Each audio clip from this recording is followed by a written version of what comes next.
बेहतर शिक्षा और हाई क्लास फैसिलिटी के दावे, लेकिन हकीकत की तस्वीरें देखिए दावों से और वादों से बिल्कुल अलग है, बिल्कुल जुदा है। कानपुर देहात के जिला बेसिक शिक्षा विभाग की बड़ी लापरवाही सामने आई है। यहाँ सरकारी स्कूलों में फर्नीचर सप्लाई में कमीशन के खेल के चक्कर में बेचारे बच्चे परेशान हैं और आरोप है कि पैसों का घोटाला हुआ है। साल 2017-18 में कानपुर देहात में सरकारी स्कूलों में बच्चों के बैठने के लिए 3 सीटर बेंच खरीदने का करोड़ों का टेंडर दिल्ली की एक फर्म को दिया गया। जिले के लगभग 207 उच्च प्राथमिक विद्यालयों में 4,284 3 सीटर बेंच की सप्लाई के लिए 1,79,00,000 का टेंडर दिया गया।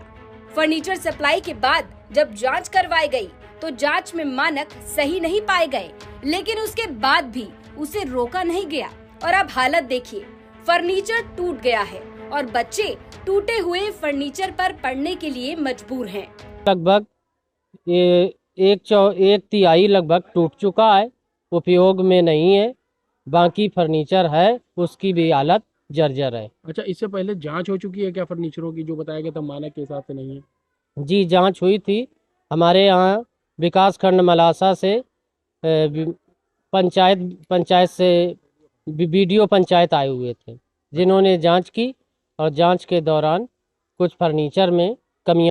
टेंडर के दौरान एक बेंच की कीमत 4,195 रुपए थी, जो मानक पर सप्लाई न होने के बाद कम की गई और उसके बाद लगभग 984 रुपए की कटौती की गई, जिसके बाद में एक बेंच की कीमत 3,210 के हिसाब से पेमेंट की गई, लेकिन सप्लाई को रोका नहीं गया।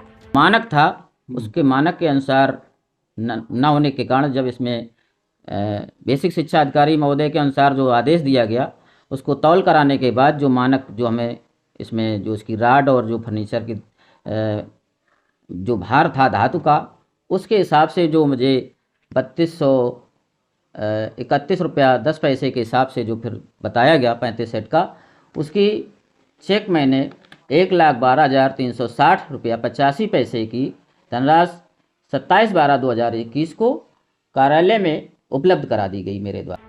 जांच रिपोर्ट में फर्नीचर मानकों पर सही नहीं बैठा तो पैसों में कटौती कर दी गई। जिस वक्त ये आदेश दिया गया तब बीएसए संगीता सिंह थी। उसके बाद 2 अलग-अलग बीएसए आए, लेकिन हालात वही रहे। स्कूलों को पेमेंट करने के आदेश दिए गए, लेकिन इस टूटे हुए फर्नीचर का क्या होगा, इस पर किसी का ध्यान नहीं गया। बैठाई जाती है कि या तो उस पूरे फर्म को ब्लैकलिस्ट कर दिया जाए और नया कोई फर्म सेलेक्ट किया जाएगा दोबारा, और हर एक प्रोसेस होने में एक लंबित प्रक्रिया होती है।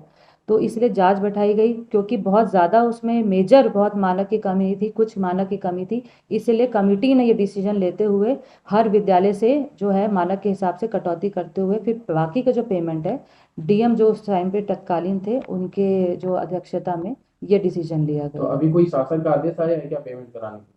ये एक्चुअली पेमेंट तो तभी हो जाना चाहिए था, ये पेमेंट पेंडिंग पड़ा हुआ था जब ये हमारे संज्ञान में आया है, और फर्म ने भी हमें संज्ञानित कराया है कि अभी तक ये पेमेंट नहीं हुआ, क्योंकि जो तत्कालीन बीएसए थे उनके द्वारा भी लगातार कार्रवाई की जा रही थी, बट स्कूलों द्वारा पेमेंट नहीं हो रहा था। कुछ स्कूलों को कन्फ्यूजन थी, बट उनको ये अवगत कराया जा चुका था कि कटौती के बाद जितना भी आपके खाते में पैसा गया हुआ है, वो कटौती के बाद का पेमेंट आपको कर दे। पहला सवाल, जांच में सामान खराब मिलने पर भी टेंडर को कैंसिल क्यों नहीं किया गया? दूसरा सवाल, सामान खराब मिलने के बाद भी कंपनी के खिलाफ कार्रवाई क्यों नहीं की गई? तीसरा सवाल, सरकारी स्कूल में पड़े अब खराब फर्नीचर का क्या होगा? चौथा सवाल, सिर्फ पैसों में कटौती करना ही क्या बड़ी कार्रवाई हुई?